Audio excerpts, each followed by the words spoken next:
Assalamualaikum warahmatullahi wabarakatuh. Perkenalkan, nama saya Nisa Barti dari semester 3C. Di sini saya akan mereview jurnal hukum pidana lanjutan, yaitu tentang kebijakan penegakan hukum dalam sistem peradilan pidana Indonesia yang ditulis oleh Vivi Ariyanti, Fakultas Syariah IAIN Purwokerto.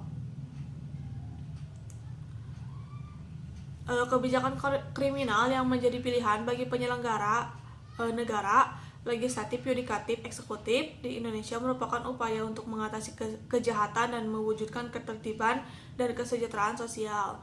Kebijakan penegakan hukum pidana terhadap penanggulangan kejahatan dalam rangka pembaharuan hukum pidana di Indonesia dapat dimulai dengan pembentukan produk hukum yang tepat dan sesuai dengan perkembangan masyarakat dan perkembangan ilmu pengetahuan dan teknologi.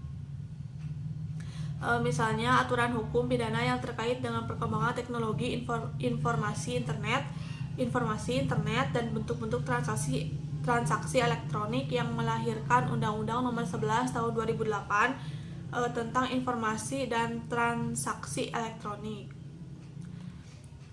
Kendala yang dihadapi dalam penerapan kebijakan penegakan hukum pidana terhadap penanggulangan kejahatan dalam rangka pembaharuan hukum pidana di Indonesia dan bagaimana upaya dalam mengatasinya dapat bersumber dari peraturan perundang-undangan yang tidak menyesuaikan dengan perkembangan zaman.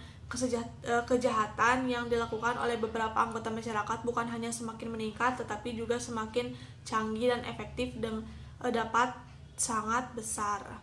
Permasalahan ini tidak hanya merupakan permasalahan di bidang penegakan hukum, namun juga menyangkut ancaman keamanan negara.